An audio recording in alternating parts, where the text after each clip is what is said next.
a terra seca, deixa a chuva do Senhor chegar, deixa o avivamento, e é exatamente isso que o Senhor quer. Eu queria que antes de nós começarmos o nosso curso, sei que vocês já oraram, já cantaram, mas vamos orar mais um pouquinho? Fique de pé novamente. Dê a mão ao seu irmão, ao irmão que está ao seu lado, fechando os corredores. Você sabe o nome desse irmão, dessa irmã bonita que você está segurando a mão dele ou dela? Se não sabe, pergunta. Já sabe agora? Ok. Então nós vamos orar uns pelos outros. Orar para que Deus venha abençoar, para que Deus venha derramar a sua graça. Orar pela vida deste irmão, pela sua família. Orar para que ele possa receber do Senhor tudo que Deus tem para nós. Orar, libere a bênção. Libere do seu coração para esse irmão a saúde, a alegria, a sua casa salva. Comece a orar, levante a sua voz, fale com Deus o nome deste irmão, o nome desta irmã, e libere a bênção do Senhor sobre a vida dele. Senhor, eis-nos aqui em tua presença, eis-nos aqui diante de ti. Vem, Senhor, e sopra sobre este lugar, com tua graça, com a tua unção, com teu favor.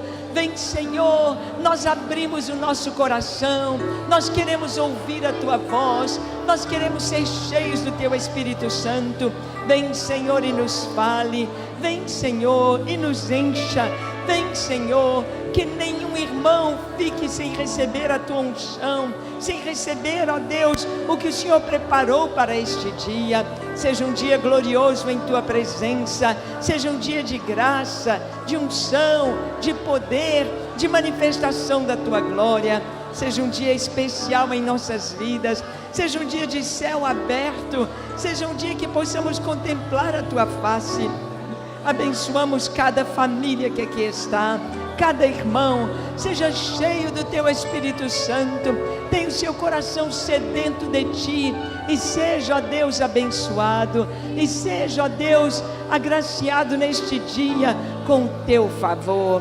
Nós abençoamos nossos irmãos, nós abençoamos, Senhor, esta casa, abençoamos a tua igreja aqui representada, e nós dizemos que te amamos, Senhor, que te amamos acima de todas as coisas, que tu és o nosso Deus, que tu és a nossa rocha, que tu tens o controle de todas as coisas, o controle das nossas vidas. Tu tens a tua igreja nas tuas mãos, tu és o Senhor das nossas vidas. Ó Pai, que esse tempo que estivermos juntos aqui seja um tempo maravilhoso, gracioso, repleto da tua unção. Fala-nos, vem com tuas águas, Senhor, vem com tuas águas. Queremos mergulhar nas águas do Senhor. Vem, Senhor, de maneira poderosa, de maneira gloriosa. Vem, Senhor, inunda o nosso ser. Vem, Senhor, nós queremos contemplar-te, nós queremos sentir-te, nós queremos ver-te, nós queremos ser envolvidos por ti.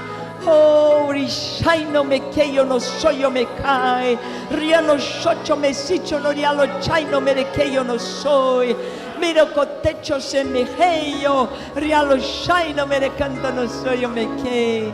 Glória, glória, glória, glória ao teu nome, Senhor. Te bendizemos, te adoramos e proclamamos, Senhor, que te pertencemos e queremos te ouvir. Obrigado, porque o Senhor responde às nossas orações. Obrigado, Senhor, em nome de Jesus. Amém, amém, amém. Dê um abraço nesse irmão por quem você orou. Libere a palavra de bênção para ele. Seja abençoado, sua família seja abençoada, seja cheio da presença do Senhor. Receba do Senhor tudo que Ele tem para este dia. Seja abençoado, você e a sua casa, no nome de Jesus. Amém, amém, amém. Glória ao Senhor, glória ao Senhor, glória ao Senhor.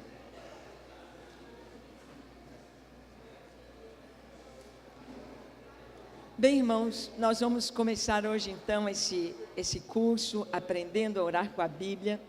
E você recebeu aí um kit. acho que todo mundo já teve a curiosidade de olhar. Este livro que você recebeu, este livro aí nasceu de uma maneira muito interessante.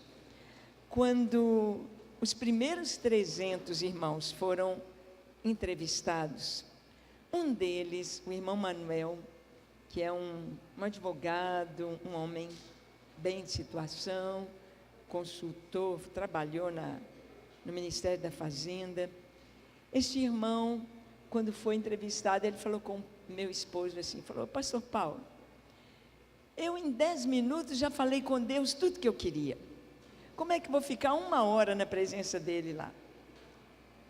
E aí nós vimos como que nós precisamos de aprender a orar e ter um roteiro para a gente orar.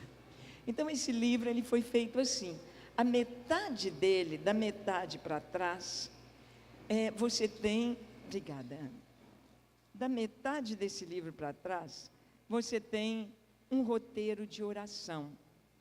E foi tão interessante que esse irmão Manuel, a primeira vez que ele foi orar, ele orava de 3 da manhã, de 3 às 4. Não, desculpa, era de 2 às 3.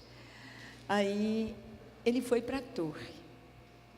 E ele começou a seguir esse roteiro, a orar, pedindo a Deus: Senhor, dá-nos um só coração. A orar os textos bíblicos desse roteiro. E ele que pensou que 10 minutos ele já tinha falado tudo com Deus. Quando o próximo irmão bateu na porta da torre, ele pensou: uai, já acabou meu horário? E ele desceu as escadas, foi abrir para o irmão e disse: mas já são 3 horas? E o irmão falou assim: não, são 4. O irmão das 3 às 4 não tinha ido, ele orou 2 horas sem ver. Porque quando a gente começa a mergulhar, e quando você ora a palavra de Deus, você nem vê o tempo passar, você nem vê. E eu vejo que Deus trouxe esse ministério para a gente orar ali na igreja, ali com a porta fechada, exatamente para ter essa liberdade diante do Senhor. Porque quando nós vamos ver agora um pouquinho do histórico deste ministério, da história dele, e você vai ver que tudo foi dado pelo Senhor. Então nós fizemos esse roteiro e colocamos aqui alguns pontos sobre orar de acordo com a palavra de Deus. E tudo a respeito do ministério, funcionamento das torres, os alvos de oração, estão aqui. Essa primeira aula que nós vamos dar, daqui a pouco, ela não está nesse livro, mas é um modo de nós compreendermos Deus e o que Deus quer de nós. E você recebeu também aqui o manual do Gideão. Esse manual aqui, então aqui você vai deixar isso dentro da sua Bíblia. Aqui você tem a visão do ministério, os procedimentos básicos na torre. Você vai ver um termo de compromisso do Gideão, a oração do Gideão e aqui os nossos alvos, que nós vamos estudar, que nós vamos ver o que Deus quer para as nossas vidas através deste ministério. Você recebeu uma revista. Essa revista aqui é o nosso último número. Aqui estou ao lado do meu esposo, vamos falar um pouquinho sobre isso. E essa revista, ela nos traz, é uma prestação de contas do ministério, principalmente o que tem feito em missões. E aqui os irmãos compreendem bem o que é missões. Então, a nossa ida pelo mundo afora, levando essa mensagem, levando essa palavra de santidade, de buscar o Senhor. Nós vamos passar um vídeo depois para os irmãos, da retrospectiva desses 15 anos do ministério, que nós completamos no ano passado. Você ganhou aqui um calendário, né, 2018, e aqui tem um pouquinho sobre missões, e nós sabemos que missões a gente precisa levantar recursos, não é verdade? Então, por exemplo, essa revista, tudo que nós fazemos, levantando os recursos de todas as formas que nós podemos, dando os cursos, dando palestras, então, tudo que é arrecadado vai para missões. E Deus tem feito coisas muito lindas nas nações, muito lindas. Por exemplo, lá em Angola, construindo escola, construindo a igreja, ensinando o povo a plantar e dando os cursos e levantando as torres, levantando as crianças intercessoras, que são os gideões mirins. As crianças formam um exército e elas oram todos os dias 15 minutos. O Gideão ora uma vez por semana. As crianças oram todos os dias 15 minutos. Nós estamos com os Gideões teen, adolescentes, os Gideões jovens, para levantar como missionários. Eles oram meia hora todo dia.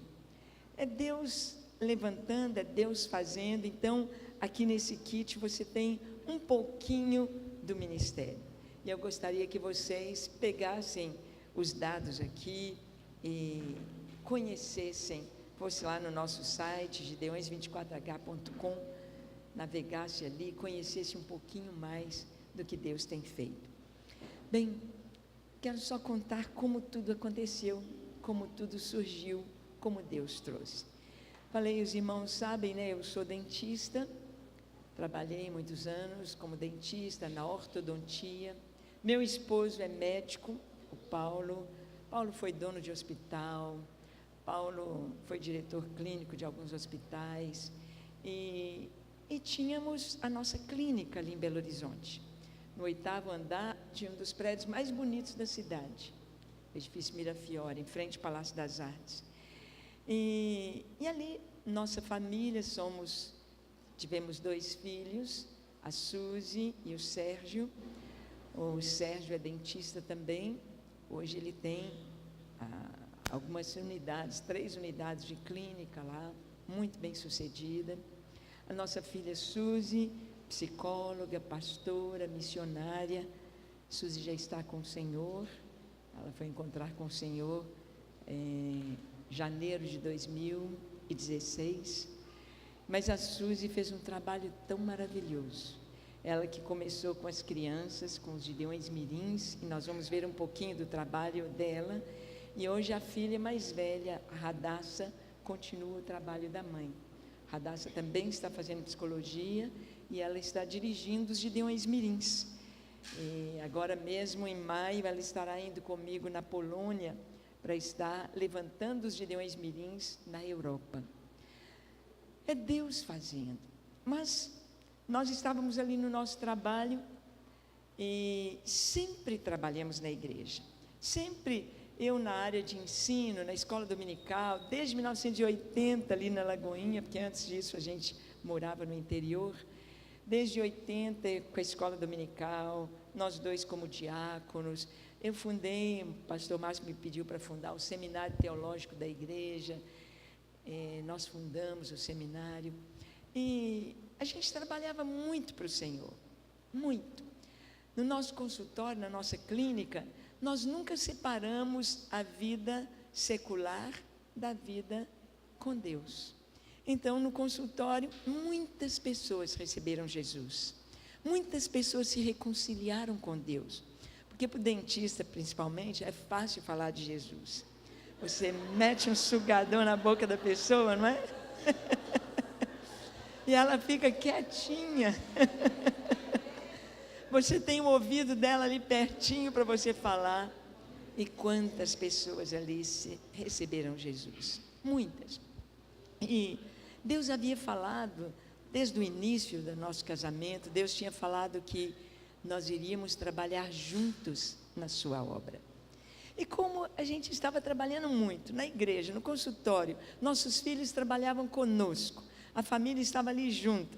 A Suzy na psicologia, o Paulo na medicina, eu, o Sérgio na odontologia, outros profissionais trabalhando para a gente na clínica, pessoas se convertendo. A gente tinha uma boa condição financeira para ajudar as pessoas necessitadas, então a gente achava que cumprimos o propósito. Mas Deus queria mais. Fala para o seu irmão assim: Deus quer mais de você. Olha, às vezes você acha que já está fazendo muito. Eu já faço isso, já faço aquilo, já faço. Mas a Bíblia diz assim, olha, ao que tem, lhe será dado. Ao que não tem, até o que tem lhe será tirado. Então prepara, quanto mais você serve o Senhor, prepara, mais Ele vai te dar. Quanto mais privilégios, mais Ele vai te dar. Não fala assim, eu já tenho, não posso mais. Se é Deus, Ele nos capacita, Ele nos dá a graça, ao que tem lhe será dado. Então a gente estava ali no consultório, na nossa clínica, e um dia o Paulo foi atender os pacientes dele, vestido de branco, com estetoscópio no pescoço. Entrou o primeiro paciente, cumprimentou e disse, bom dia, pastor Paulo. Ele falou, pastor? Eu não sou pastor, sou médico. Doutor Paulo, não sei porque eu falei isso, desculpa, não sei porque eu falei. Ele deu a consulta, entrou o segundo paciente, Paulo preencheu a receita, você segue isso aqui direitinho, tal, estendeu a mão e ele disse, muito obrigado, pastor Paulo. Ele falou, pastor, eu não sou pastor, eu sou médico. Naquele dia, todos os pacientes o chamaram de pastor. E o Paulo nunca foi homem de microfone, ele nem sabe direito pegar no microfone, não tem liberdade com o microfone. Ele falou, Ângela, o que está acontecendo? Eu falei, Paulo, Deus está falando com você. Depois na igreja, depois na rua, as pessoas começaram a falar pastor. E nós então entendemos que Deus tinha alguma coisa, que Deus estava falando com ele. Nós tínhamos um apartamento na praia, a praia dos mineiros fica 500 quilômetros, a praia de vocês fica mais longe ainda, né? Tínhamos um apartamento lá no Espírito Santo, em Guarapari, e o Paulo, aquele ano, no ano 2000, ele foi várias vezes ali, buscar o Senhor. Senhor, o que queres? A gente pensava assim, eu dentista, ele médico, acho que Deus está chamando a gente para ser missionário, para ir lá para a África, para ir lá para os ribeirinhos, será que é isso? O que Deus quer de nós? E então, é uma crise, né? O chamado de Deus gera uma crise, você não sabe. E era muito interessante que o Paulo falava assim, Ângela, nós vamos nos preparar para a nossa velhice. Então, ter uma boa aposentadoria, ter tudo direitinho para os nossos filhos, para a família. E a gente tinha tudo direitinho. A clínica era um salário muito, muito bom que nós ganhávamos. E a velhice começa com 60 anos, né? Pois no ano 2000 foi o ano que ele completou exatamente 60 anos. E lá na praia ele orou e disse, Deus, não estou aguentando mais essa indecisão. Se o Senhor tem alguma coisa para nós, fala. Se o Senhor quer que a gente fique em tempo integral, eu quero um sinal. E ele pediu a Deus um sinal. Falou, e o sinal que eu quero é esse. Eu vou chegar em casa, vou conversar com a minha esposa, e se ela aceitar abrir mão de tudo, a gente ficar sem nada, aí eu vou entender que é o Senhor. Porque a gente sabe que a mulher precisa de segurança. As mulheres precisam de ter uma casa, ter segurança, um marido. Um dos maiores problemas de separação de casais é exatamente o lado financeiro, que pesa muito. Então ele chegou em casa, ele não me falou que era um sinal. Ele disse, Ângela, o que você acha? Você acha que Deus está nos chamando? O que você acha, se for Deus que está nos chamando, da gente abrir mão de tudo que construímos em 30 anos de profissão? A gente entregar tudo ao Senhor. Aí eu ainda perguntei para ele, falei assim, mas tudo, Paulo, tudo o quê? Tudo o quê? Ele disse, tudo. Falei, não, mas especifique-se tudo. Ele falou, tudo. Ficar sem casa, carro, salário alto, sem nada. Nossos móveis, tudo, ficar sem nada. E eu estava orando também. Então eu disse, olha, Paulo, se é Deus que está nos chamando, eu estou pronto. Aí ele falou assim, ai não. porque agora estava registrado. Agora estava lá escrito, não é? E então nós procuramos meu irmão, pastor Márcio, falamos com ele. Eu lembro que o Márcio falou assim, eu estou esperando isso tem 30 anos. E então, não sabíamos o que Deus queria, mas sabíamos que Ele queria a gente em tempo integral. E colocamos tudo sobre o altar, para a família, para a igreja, o que nós tínhamos. E então, o Márcio nos colocou em aconselhamento pastoral, que o Paulo, principalmente com a questão de pessoas deprimidas, ele tinha muitos casos, muita bênção de sucesso nessa área. Então, ficamos no aconselhamento pastoral. O ano 2000 e 2001, finalzinho de 2000 e o ano 2001, ficamos no aconselhamento. Mas, com o passar do tempo, Paulo foi frustrando. Ele foi ficando muito triste. Falou, Ângela, não acredito que Deus nos tirou da nossa profissão. Que Deus nos pediu um preço tão alto para a gente fazer isso. Não desfazendo de aconselhamento pastoral, mas a gente já fazia isso na nossa profissão.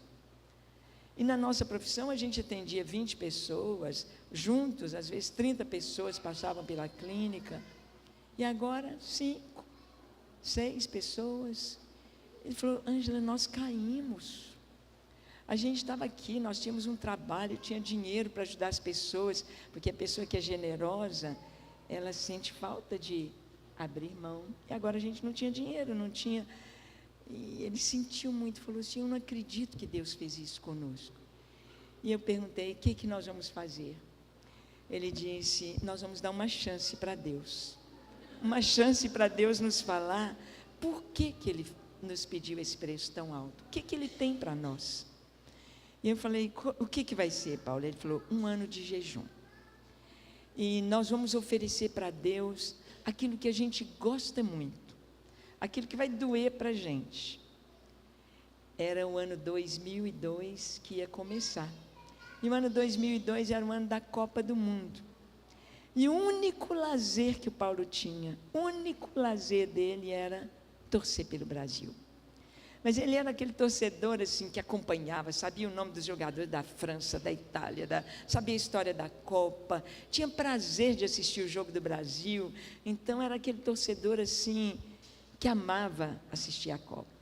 Ele falou, como eu gosto muito da Copa do Mundo, então esse ano, 2002, nós vamos fazer jejum de televisão, jejum de jornal, jejum de revista. Não vou perguntar para ninguém quem vai julgar com quem, não vou saber nada da Copa. Nós vamos fazer 1 ano de jejum de TV, de jornal e de revista. Mas isso para mim não mexia comigo. Ele falou, nós vamos fazer de comida também. E o que é que o brasileiro mais gosta e sente falta? É carne, não é carne? E fica sem um peixinho, sem um franguinho, sem um churrasquinho, não é? Então, 1 ano jejum de Daniel, sem carne nenhuma. 1 ano. E para mim o que mais me fazia falta era o café, porque o mineiro gosta de um cafezinho coado na hora, com um pedacinho de queijo. Então 1 ano, sem jornal, sem revista, sem televisão, sem carne e sem café. Perguntando a Deus, Senhor, o que queres de nós? Senhor, quais são os teus planos? Por que o Senhor nos chamou? Nós não estamos entendendo, a gente não está feliz com o que está sendo feito. E o Paulo falou assim, Ângela, nós vamos orar durante todo o ano, até o dia 1º de janeiro de 2003. Se Deus não nos falar nada, eu vou entender que nós erramos. Eu vou entender que foi um equívoco, que foi uma voz do coração. Então nós vamos voltar para a nossa profissão, enquanto você sabe a odontologia e eu sei clinicar, porque vai indo com o tempo, você vai ficando desatualizado.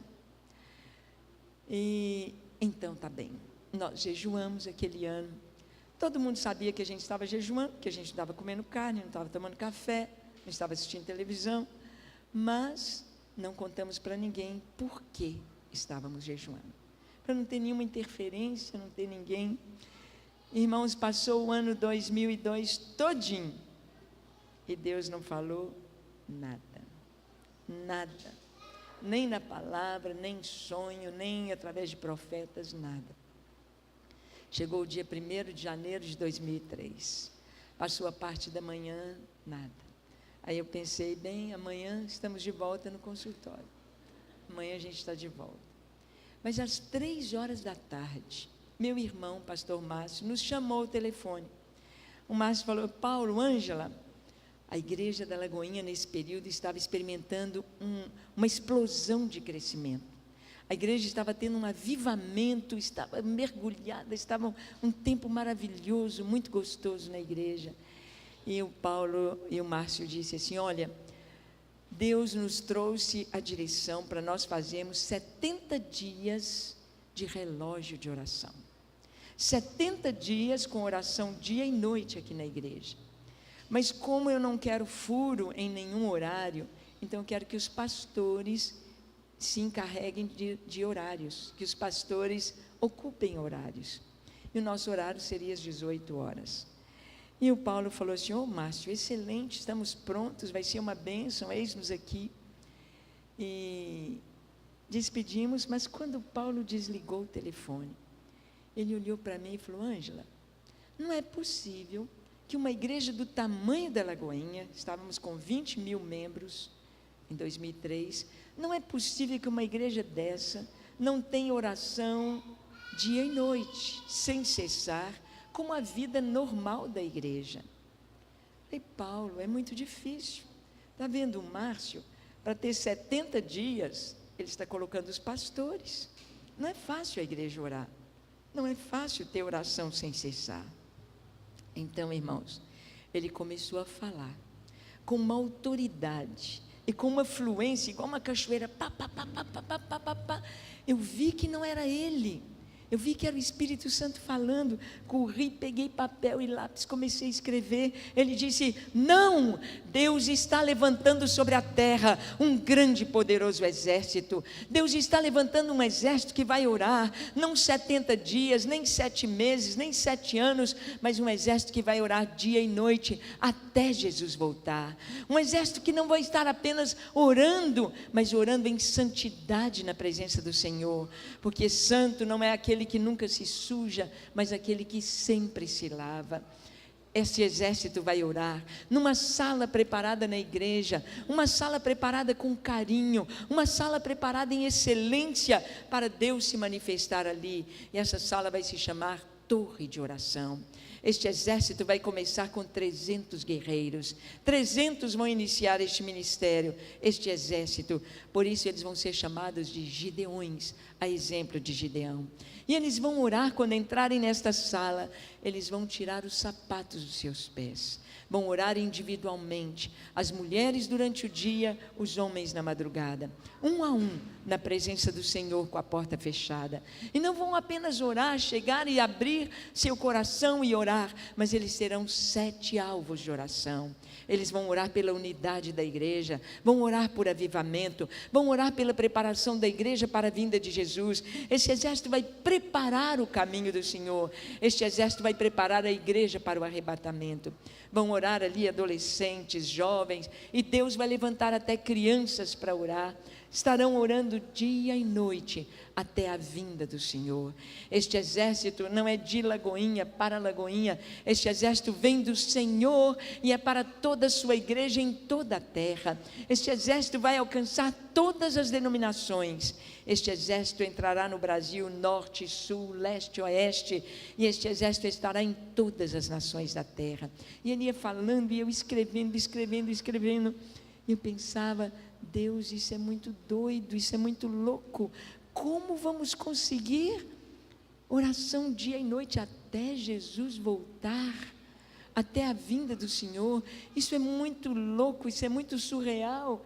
E ele disse: assim como o exército de Gideão foi dividido em 3 companhias de 100 e colocado sobre o vale para lutar contra os midianitas, este exército terá 3 companhias dia e noite. Uma companhia de intercessores, orando sem cessar, até a vinda de Jesus. Uma companhia de adoradores, haverá uma torre de adoração, onde não entrarão ali para pedir, para agradecer, mas entrarão ali só para adorar o Senhor. Da mesma forma, descalços na sua presença, adorando o Senhor pelos seus atributos perfeitos, as mulheres durante o dia, os homens na madrugada, e um exército de pregadores da palavra, de homens e mulheres que haverão de ir pelas nações, que haverão de pregar a palavra de Deus e preparar a igreja para evangelizar. E eu ia escrevendo, falei, Deus,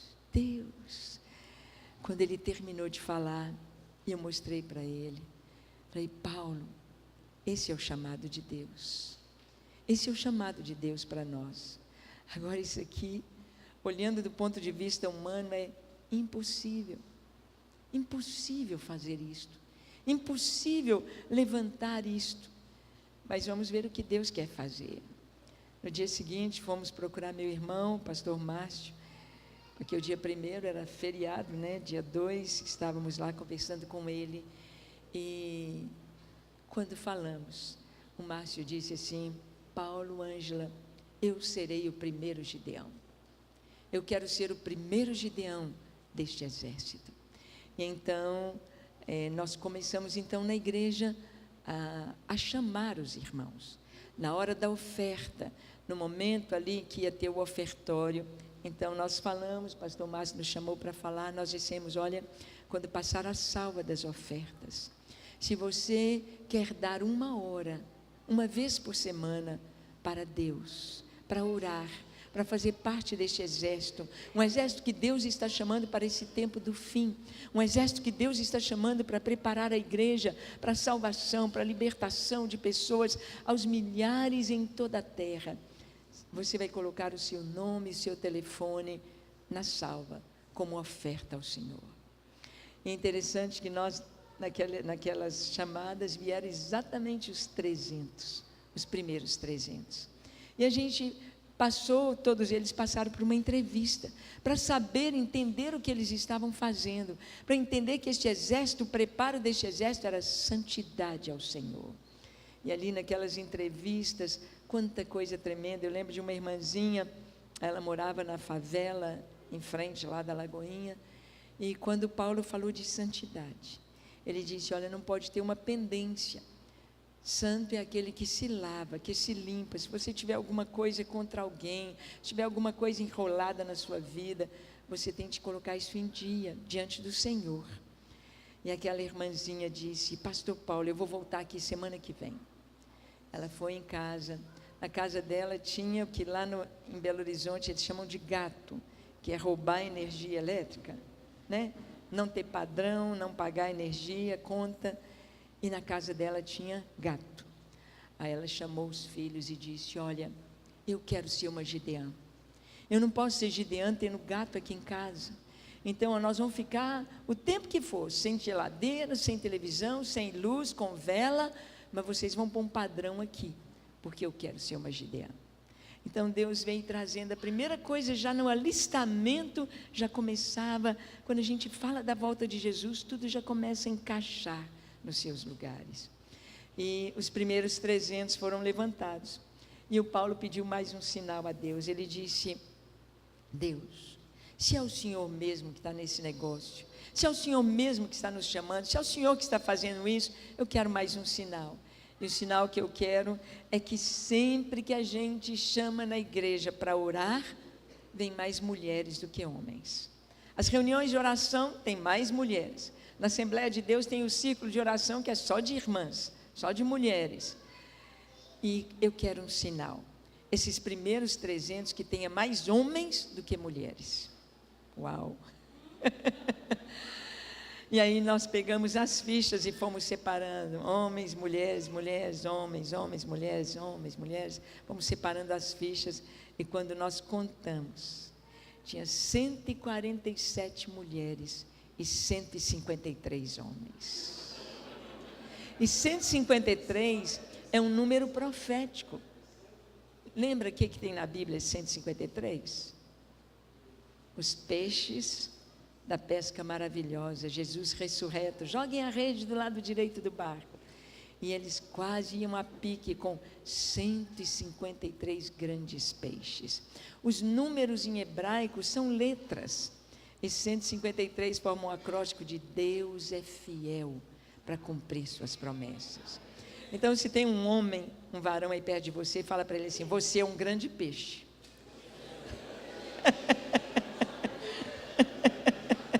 Você é um grande peixe. E sabe, irmãos, o Senhor nos disse para ser pescadores de homens, não é verdade? Você pesca peixe para quem? Para que você pesca peixe? É bom, né? Não é, pastor? Eu fiquei só olhando o pastor comendo tambaqui lá, mas a Ana Kelly. Só olhando, né? A gente está no propósito da carne de novo. E você, irmão, nós alimentamos uns aos outros com o nosso testemunho. Quando você ouve um testemunho, você é alimentado. Não, peixe é pescado, é para isso. É para alimentar, para ser alimento. O Senhor nos faz pescadores de homens. E então, irmãos, no dia 1º de abril, amanhã, nós estaremos completando, seriam 15 anos, mas na verdade são 16, porque o primeiro ano, 2003, já foi com a torre. Amanhã, se Deus quiser, nós estaremos completando então 16 anos que a lâmpada da nossa igreja não se apaga. E eu tenho visto que a palavra de Deus é mais literal do que a gente imagina. A gente espiritualiza tudo, mas é muito literal. Quando o Senhor fala das 10 virgens, que 5 eram tolas e 5 prudentes, as prudentes tinham as lâmpadas acesas e o azeite na botija. Eu tenho visto que Deus está falando que é lâmpada acesa de verdade. É lâmpada acesa de verdade. É lâmpada acesa em oração. É a igreja dia e noite. Os irmãos viajam para a Coreia do Sul para saber o segredo do crescimento da igreja. Oração. Estão viajando para a Nigéria para ver o segredo daquele avivamento na Nigéria. A igreja já está com quase 1.500.000 membros do pastor Adeboye na Nigéria. O templo da igreja está sendo agora aumentado. O templo tem 1 quilômetro de largura por 600, de comprimento por 600 de largura. Nossa filha Suzy esteve lá. Ela falou: mãe, é um mar de gente no culto.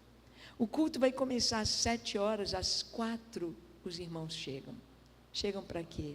Para orar.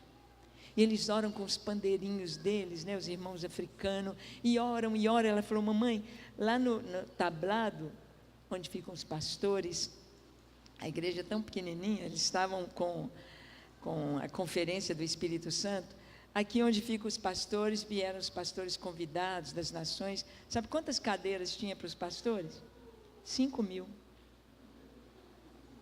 Os pastores brancos aqui, de outras nações aqui, chegaram para orar. Então, ora um pouquinho, ó Deus, tarará, daí a pouco senta.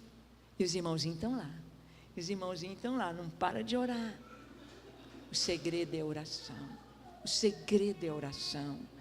Às vezes irmãos vão lá na Lagoinha: quero ver o segredo dessa igreja. Por que essa igreja tudo que faz dá certo? Por que o segredo é oração? O segredo é oração. Avivamento é oração. A palavra de Deus nos fala para orar. E Deus então nos trouxe esse chamado.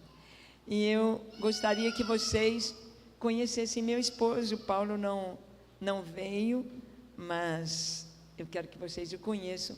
Então nós vamos passar aqui o vídeo institucional do ministério, em que vocês vão ouvi-lo. Paulo, uma pessoa muito simples, mas tem uma experiência muito profunda com Deus.